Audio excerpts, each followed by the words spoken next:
हाँ चलिए भाई कंटिन्यू करते हैं। तो थर्ड ईयर के एंड में ये हमारा कैरी डाउन हो गया 3 लाख, और फोर्थ ईयर के स्टार्ट में इसको ब्रॉट डाउन कर दीजिए। 1 अप्रैल 18 बैलेंस ब्रॉट डाउन 3 लाख,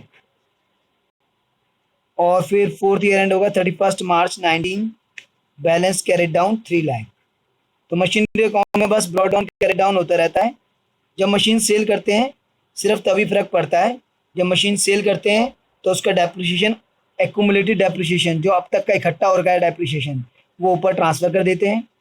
फिर जितने में सोल्ड करते हैं वो लॉस होता है तो मशीनरी अकाउंट के क्रेडिट साइड पर, और अगर प्रॉफिट होता है तो मशीनरी अकाउंट के डेबिट साइड पर। जब मशीनरी अकाउंट पूरा हो गया, प्रोविजन अकाउंट पूरा कर लेते हैं। फर्स्ट ईयर के एंड में हमने डेप लगाया, और फर्स्ट ईयर के एंड में हम कैरेट डाउन किया। सेकेंड ईयर के स्टार्ट में ब्रॉ डाउन किया, सेकेंड ईयर के एंड में डैप लगाया, और फर्स्ट ईयर वाले डैप के साथ उसको एडअप कर दिया, और सेकेंड ईयर के एंड में कैरेट डाउन हो गया। थर्ड ईयर के स्टार्ट में ब्रॉट डाउन हुआ। फिर थर्ड ईयर के बीच में 1 अक्टूबर को हमने मशीन सोल्ड करी। तो जिस मशीन को सोल्ड किया उसका हमने 6 मंथ का डैप लगाया, और फिर उसका जो डैप अब तक का है, जिस मशीनरी को सोल्ड किया उसका अब तक का डैप इस प्रोविज़न वाले अकाउंट से हटाकर ऊपर मशीनरी अकाउंट में ट्रांसफ़र कर दिया। तो यहाँ पे हमने एड्रेस लिख दिया कि मशीनरी अकाउंट में हम लेके जा रहे हैं। कितना लेके जा रहे हैं? वो मशीन जिसको बेच रहे हैं उसका टोटल डैप। तो उसका पहले साल का डैप था 12,500, सेकेंड ईयर का डैप भी 12,500, और थर्ड ईयर का डैप 6,250, 6 मंथ का। टोटल 31,250 यहाँ से मूव करके मशीनरी अकाउंट में पहुंचा दिया। मशीनरी अकाउंट में लिख दिया कहाँ से आया है, प्रोविज़न फॉर डैप अकाउंट से आया है, और प्रोविज़न फॉर डैप अकाउंट में लिख दिया कहाँ गया है, मशीनरी अकाउंट में गया है। फिर जब थर्ड ईयर एंड होगा 31 मार्च 18 को, तो जैसे हम हर साल के आखिर में डैप लगा रहे थे वैसे ही इस साल के आखिर में भी डैप लगाएंगे। बस इसमें हमें ये फर्क है कि इसमें हमने बीच में भी लगाया जो मशीन सोल्ड करी उसका, और फिर उसको मूव भी कर दिया यहाँ से। फिर 31 मार्च 18 को जो मशीन्स बची हुई हैं उनका डैप लगाएंगे, सेकेंड और थर्ड का। सेकेंड का फुल ईयर का था 5,000, और थर्ड का 6 मंथ का था क्योंकि वो अक्टूबर टू मार्च, तो 10,000। अब कैरेट डाउन कैलकुलेट कर लीजिए। तो ये 32,500 प्लस 6,250 प्लस 10,000, ये आ गया 4,8,750, और 4,8,750 में से माइनस कर दीजिए 3,1,250, ये आ गया 17,500 बैलेंस कैरिड डाउन 31 मार्च 18 को।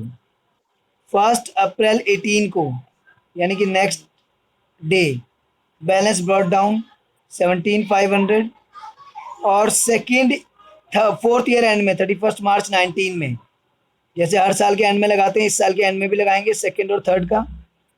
सेकेंड का 5,000, थर्ड का 2 लाख की मशीन है थर्ड, फुल ईयर का 10,000 होता है। तो पिछली बार तो हमने 6 मंथ का 5 लगाया था, इस बार फुल ईयर का 10, तो टोटल 15,000। वर्किंग वही है जो पहले करी है सारी की सारी। टोटल हो गया आपका ये 32,500, 32,500, और बैलेंस कैरेट डाउन 31 मार्च 19 को 32,500। तो इस तरीके से जो है भाई आपका 4 ईयर्स के दोनों बन गए। इसको आप जो आपने विदाउट प्रोविज़न वाले मेथड से करा है और जो विद प्रोविज़न वाले मेथड से किया है, इसको आपस में चेक कर सकते हैं।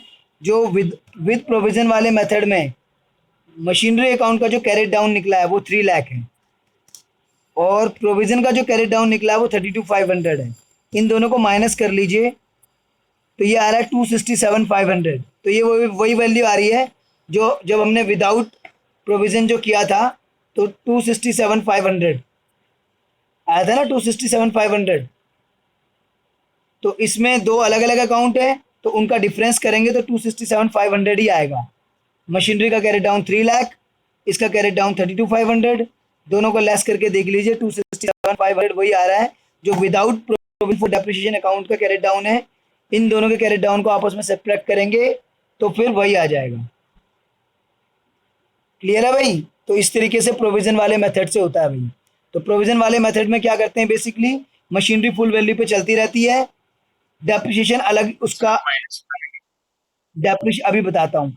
तो इस वाले मेथड में क्या होता है, मशीनरी फुल वैल्यू पे चलती रहती है, डेप्रिसिएशन अलग अकाउंट में एक्यूमुलेट होता रहता है। जब मशीनरी सोल्ड करते हैं तो उसका डेप ऊपर ट्रांसफर करके सोल्ड करके प्रॉफिट लॉस लिख देते हैं, बाकी जो मशीनें होंगी वो फुल वैल्यू पे चलती रहेंगी। डेप्रिसिएशन अलग अकाउंट में, प्रोविजन वाले अकाउंट में लगता रहेगा हर ईयर के आखिर में, और कैरेट डाउन होता रहेगा।